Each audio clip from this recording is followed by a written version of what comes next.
Hello friends, welcome to triangle views. இன்றைக்கி Sunday morning night Indian 2 படம் பார்த்துட்டு கொஞ்சம் லேட்டாக தாங்க எழுந்திரிச்சோம். இன்றைக்கி மார்க்கெட் போயிட்டு ஃப்ரூட்ஸ் அண்ட் வெஜிடபிள்ஸ் எல்லாம் வாங்கிட்டு வந்து இந்த வீக்குக்கு ஸ்டோர் பண்ணிக்கலாம் அப்படிங்கிற மாதிரி பிளான் வச்சுருந்தோம். ஸோ அதனால் ரெஃப்ரெஷ் ஆகிட்டு குயிக்காக கிச்சடி பண்ண ஆரம்பிச்சிட்டேங்க. எங்கள் வீட்டில் கிச்சடினாலே கொஞ்சம் பக்குவமாக தாங்க பண்ணணும். நிறைய முந்திரி பருப்பு போட்டு நெய்யிலேயே ரவையை நல்லா வறுத்துட்டு 1 கப்பு ரவைக்கு 2 கப்பு தண்ணியை ஊற்றி நல்லா உதிரியாக பண்ணாதாங்க நல்லா சாப்பிடுவாங்க. ஜென்ரலாக நான் உப்புமா பண்ண மாட்டேங்க வெள்ளை ரவையில். ஏன்னா கிச்சடி மட்டும்தான் ஒரே ஆப்ஷனாக இருக்கும். எதுக்காகனா அதில் நிறையா வெஜிடபிள்ஸ் ஆட் பண்ணுறதுனால குழந்தைங்க சாப்பிட்றப்ப கொஞ்சம் ஹெல்த்தியர் ஆப்ஷனாக இருக்கும் அப்படிங்கிற மாதிரி யோசிப்பேன். இதில் ஹைலைட் என்னென்னா யார் பிளேட்டில் எத்தனை முந்திரி பருப்பு அப்படிங்கிறது தான். பால்கனியில் க்ரோ பேக் செடியிலேருந்து பூத்தது தாங்க இந்த 1/2 முழம் பூ. இதை நாங்கள் 3 கட் பண்ணி 3 பேரும் கொஞ்சம் கொஞ்சமாக வச்சுக்கிட்டோம். என்ன தான் நம்ம வெளியில் பூ வாங்கினாலும் வீட்டில் கொஞ்சமாக பூத்தா கூட அது ஹாப்பினஸ் தாங்க. இதே மாதிரி உங்களுக்கும் ஈஸி மெயின்டெனன்ஸில் எந்த பூச்செடியெல்லாம் வைக்கலாங்கிற கன்ஃபியூஷன் இருக்கா? எனக்கு கமெண்ட் பாக்ஸில் கமெண்ட் பண்ணுங்கள். என்னால் முடிஞ்ச வரைக்கும் உங்களுக்கு சப்போர்ட் பண்ணி நான் ஹெல்ப் பண்ணுறேன். நாங்கள் மந்த்லி ட்வைஸ் வந்து கோயம்பேடு மார்க்கெட் போய் பர்ச்சேஸ் பண்ணுவோம். மீதி டைமில் பார்த்திங்கன்னா பக்கத்தில் கோவை பழமுதிர் இருக்குது, அங்கேயே போய் வாங்கிட்டு வந்துப்போம். இந்த மாதிரி போகிறப்ப குழந்தைங்களையும் கூட கூட்டிகிட்டு போவோம். எதுக்காகனா அவங்களுக்கும் கொஞ்சம் எக்ஸ்போஷர் கிடைக்கும்ல, சிலதெல்லாம் தெரியாதெல்லாம் தெரிஞ்சுப்பாங்க அப்படிங்கிறதுக்காக அவங்களையும் கூட கூட்டிகிட்டு போயிடுவோம்.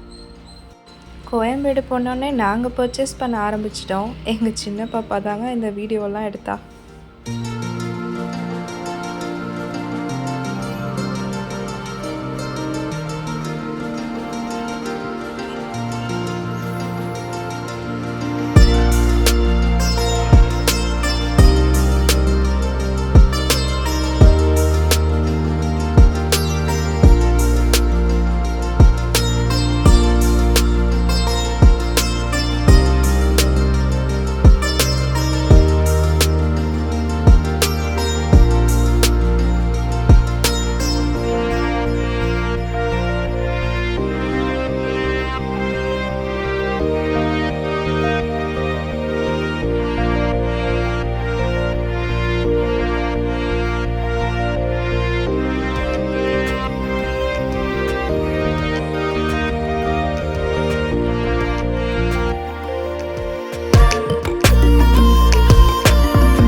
வீட்டுக்கு போனோடனே தாகம் எடுக்குதுன்னாங்க. ஸோ அதனால் லெமன் ஜூஸில் பனங்கள் கண்டு போட்டு ஜூஸ் போட்டு குடிச்சிட்டு எல்லாம் எடுத்து வைக்க ஆரம்பிச்சிட்டோங்க. இது எப்படி நாங்கள் ஜென்ரலாக எடுத்து வைப்போம் அப்படின்னா, ஒரு சில காயெல்லாம் வந்து சீக்கிரமாக வாடிடும், இல்லை ஏதாவது ஆகிடும்.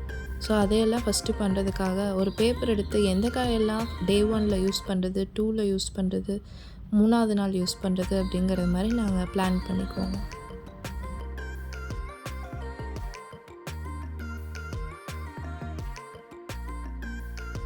மார்க்கெட்லேருந்து கீரை ஃப்ரெஷ்ஷாக வாங்கிட்டு வந்துருந்தாங்க. சரி அது சீக்கிரமாக பண்ணிடலாம் கீரை கடையில் அப்படின்ட்டு ஒரு கடாயில் கொஞ்சமாக எண்ணெய் விட்டு பூண்டு, பச்சை மிளகா, ஒரு தக்காளி, 4 மிளகு, அப்புறம் கீரை, அப்புறம் கொஞ்சம் சீரகம் இதையெல்லாம் போட்டு நல்லா வணக்கிட்டு கொஞ்சமாக தண்ணி ஊற்றி வேக விட்டு அரைச்சிங்கன்னா சூப்பராக இருக்குங்க. அப்படியே ஒரு காலிஃப்ளவர் எடுத்து கொஞ்சமாக ஃப்ரையும் கூட பண்ணிட்டேங்க. ஆனால் அதை வீடியோ எடுக்க மறந்துட்டேன். இது தாங்க இன்றைக்கோட லஞ்ச் பிளேட். சாப்பிட்டு முடித்தோடனே அவங்க 2 பேரும் ஹிந்தி டியூஷன் போயிட்டாங்க. ஸோ அவங்க ரிட்டன் வரப்போ பலாப்பழம் எடுத்து ஸ்நாக்ஸுக்கு கட் பண்ணி கொடுக்கலான்ட்டு நானும் அம்மாவும் கட் பண்ணிகிட்டு இருந்தோங்க. இவ்வளோதாங்க இன்றைக்கி டே இப்படியே முடிஞ்சிச்சு. பலாப்பழத்தில் இருக்க சொலை ஈஸியாக எடுக்கிறதுக்கு மேலே இருக்க தண்டை கட் பண்ணிவிட்டு அப்படியே விரிச்சிங்கன்னா ஈஸியாக எடுத்துடலாங்க. பாய்.